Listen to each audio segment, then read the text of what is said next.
My name is Bill Bates, and joining me on this episode, Australia Day by Any Other Day, is my guest, Christopher Reynolds, educator, political advisor, and author.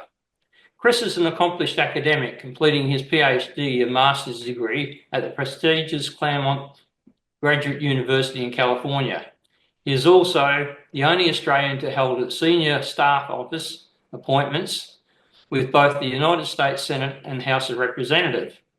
Chris is also the author of What a Capital Idea, Australia, 1770 to 1901, the most comprehensive and accurate record of Australian history ever published. It investigates the reasons for political and commercial decisions, chasing down the money trail, looking for the context and people behind the events.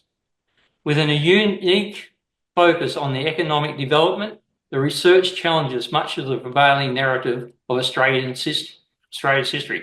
Welcome, Chris. Good evening, Bill.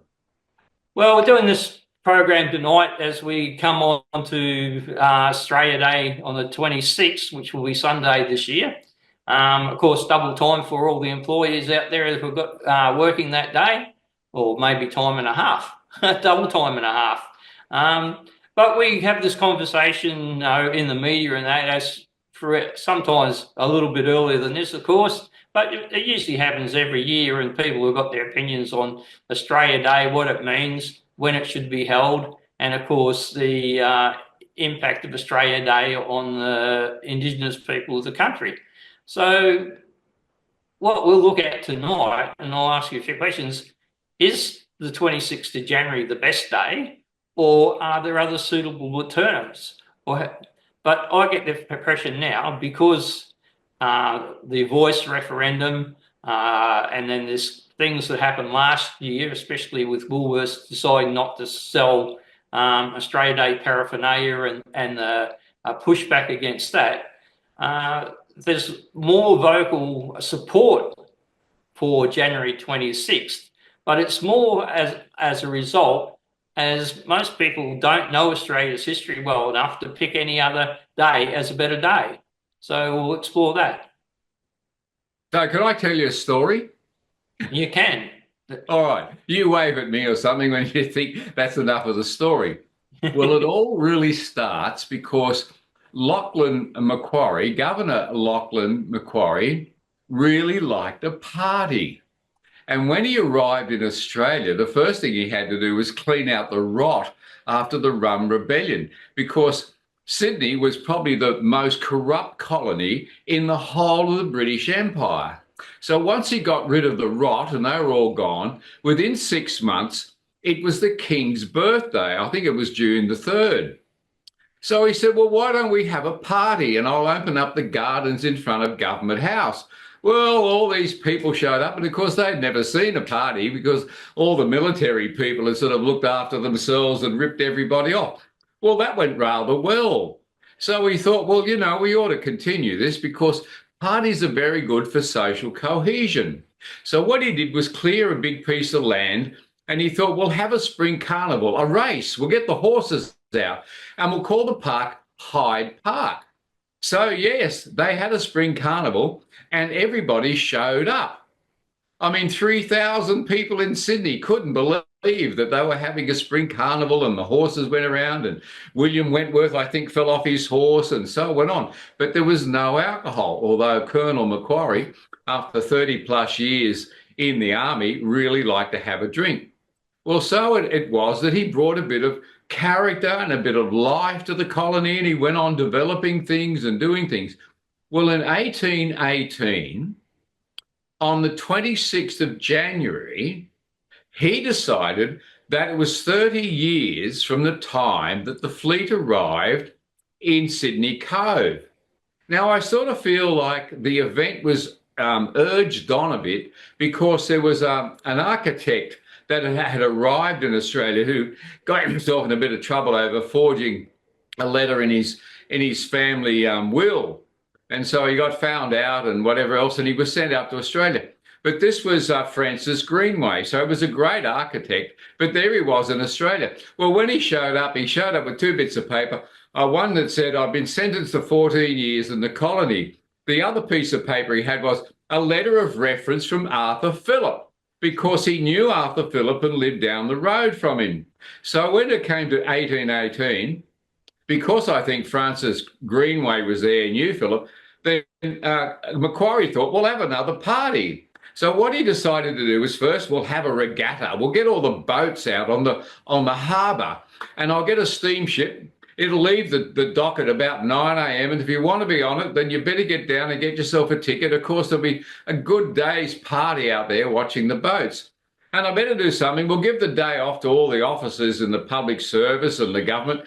And I'll give them an extra pound of fresh meat. I'll inspect the troops, he thought. And I'll have a dinner for all the officers. And so on top of all of that, then Greenway with Mrs. Macquarie decided that they were going to do a ball on the 26th of January. And Francis Greenway put up this lovely big poster, and it said, this is a phenomenal day, and we want to recognise Arthur Phillip for his wonderful contribution to this country that's now actually moving along quite well. So the ball went well, and the day went well. And after that, they thought, well, the 26th was a great day because it was the day that they landed in Sydney Cove. It was not the day that Arthur Phillip arrived in Australia. That was the 18th of January. It was not the day that Arthur Phillip went around to Sydney Cove. That was the 22nd. It was not even the day that Arthur Phillip came around to Sydney Cove and said, I've arrived. We're going to set up the colony here. That was the 25th. He waited for the rest of the fleet to arrive. The officers got off the boat. They hoisted a flag for I don't know what reason. They got out the cheap wine they'd bought in South Africa. They toasted the king's health and watched the sunset. It was really quite a non-event. The big day for Australia was a week or so later on the 7th of February. Because that's the day that all the convicts were there, the officers were there, all the Marines were in uniform, the band played. David Collins, the new judge advocate, read the letters patent and declared that Britain now owned Australia. That was the day of the beginning of the British in this country. So really, I always wonder why it wasn't the 7th of February. But as time goes on, of course, when we get up to 1901, when we get a constitution and they have an inauguration for Australia to become a constituted country, the date is January the 1st. And of course, everybody says, well, how are we going to get over New Year's Eve and have a party again on the 1st of January? But that really is the day that we started as a nation. There wasn't an Australia legally before that. One could not call themselves an Australian really before that. I mean, you can say you're African or you're European, but how many countries are in Africa? How many countries are in Europe? And it was the same in Australia. But we became a legal entity with our own democracy on January the 1st, 1901. Now, I sort of didn't have really, everybody in Australia turned out. It was just this wonderful ceremony. Thousands of people were in the streets and the parks in Sydney and Melbourne to celebrate this wonderful occasion. But it wasn't, in fact, till 1935 that they decided that they were going to call a celebration on the 26th of January Australia Day.